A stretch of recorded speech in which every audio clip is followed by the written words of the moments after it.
आज आपण बनवणार आहोत अगदी ओरिजिनल फुलांसारखा दिसणारा हा गजरा। प्रत्येक सण, लग्न आणि खास अशा प्रसंगांसाठी दरवेळेस लागणारा हा गजरा, कधीही न सुकणारा आणि आपल्याला हव्या त्या रंगामध्ये मिळणारा असा हा गजरा। चला तर झटपट याला लागणारे साहित्य पाहूया। त्यासाठी मी माझ्या आवडीचे 2 रंग घेतलेले आहेत। 4 नंबरचा क्रोशिया हुक, कात्री, डार्निंग नीडल। सुरुवात करूया मॅजिक रिंगने। या मॅजिक रिंग मध्ये आता 6 सिंगल क्रोशे करूया। 1 2 3 4 5 आणि 6 सिंगल क्रोशे केले। यानंतर आता मॅजिक रिंगचा धागा ओढून रिंग बंद करूया। आता पहिल्या सिंगल क्रोशे मध्ये स्लिप स्टिच करून राऊंड जोडून घेऊया। यावरती एक चेन करूया आणि धागा कट करूया। यानंतर पांढरा धागा घेऊया आणि स्लिप नॉट करूया। आता हा धागा या गोलावर कुठेही जोडून घेऊया। चेनवर जोडायचा आहे जोडताना। यावरती आता 3 चेन करूया। 1 2 3। यानंतर आता या स्टिच मध्ये पफ स्टिच करायचा आहे, तर या नवर करूया। याच लूप मधून धागा बाहेर ओढून घेऊया। ओढताना थोडा लांब ओढायचा आहे, उंच ओढायचा आहे। एकदा झाला, पुन्हा इथे घट्ट पकड करायची आहे आणि याच लूप मधून धागा बाहेर काढून घेऊया। दोनदा पुन्हा या नवर करूया। याच लूप मधून धागा बाहेर काढूया। 3दा जोडताना हे धागे आतमध्ये ढकलायचे आहेत आणि हा 4 वेळेस। पुन्हा इथे घट्ट पकड करायची आणि पफ करायचा आहे, तर 5 वेळेस धागा आत बाहेर करायचा आहे। यानंतर आता यानवर करूया आणि सर्व लूप मधून धागा बाहेर काढून घेऊया। यावरती आता 3 चेन करूया। 1 2 आणि 3 चेन करूया। यानंतर पुढच्या सिंगल क्रोशे मध्ये स्लिप स्टिच करून ही पाकळी जोडून घेऊया। जोडताना हे धागे आतमध्ये टाकायचे आहेत। आता यावरती पुन्हा 3 चेन करूया। 1 2 3। पुन्हा पफ करायचा आहे। यानवर करूया। पुन्हा याच लूप मधून धागा बाहेर काढूया। उचलताना धागा वर उचलायचा आहे।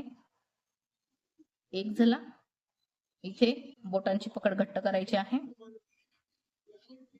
2 3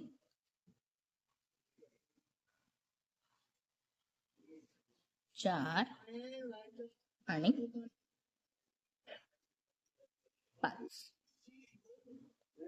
5 वेळेस यानवर केलाय।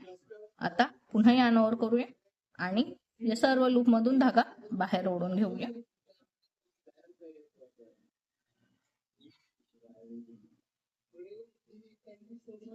यावरती 3 चेन करूया। 1 2 3। पुन्हा आता पुढच्या लूप मध्ये पुन्हा स्लिप स्टिच करून पाकळी जोडून घेऊया।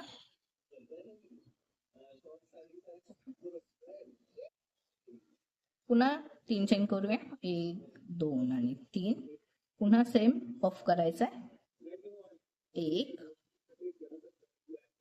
2 3 4 आणि 5। यानवर करून सर्व लूप मधून धागा बाहेर ओढून घेऊया। यावरती 3 चेन करूया। 1 2 3।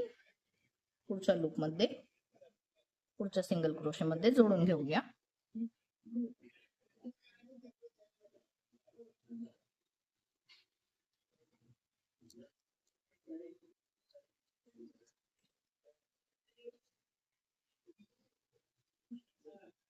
याप्रमाणे 3 पाकळ्या झाल्या। अजून 4 5 आणि 6 वेळेस हे पफ तयार होतील, करून घेऊया। पाकळ्या पूर्ण केल्यात, शेवटी आलोय। आता शेवटी पुन्हा 3 चेन केल्यात। या पहिल्या सिंगल क्रोशे मध्ये स्लिप स्टिच करून राऊंड जोडून घेऊया. यावरती एक चेन करूया आणि धागा कट करून घेऊया. आता या धाग्याला व्यवस्थित मागच्या बाजूने फिनिशिंग करून जोडून घेऊया. याप्रमाणे मी ही एकूण 18 फुलं बनवून घेतलेली आहेत. इथे मी हिरव्या रंगाच्या धाग्याने 120 चेन करून एक दोरी बनवून घेतलेली आहे. आता ही सर्व फुले एक एक करून यामध्ये ओवून घ्यायची आहेत.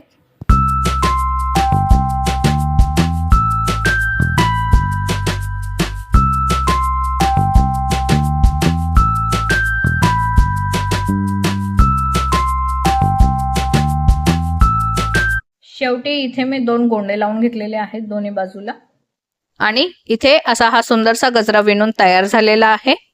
व्हिडिओ आवडला असेल तर लाईक करा आणि चॅनलला सबस्क्राईब करायला अजिबातच विसरू नका. आजच्या व्हिडिओमध्ये इथेच थांबूया. भेटूया पुढच्या व्हिडिओमध्ये, काहीतरी नवीन शिकूया. तोपर्यंत हॅपी क्रोशेटिंग.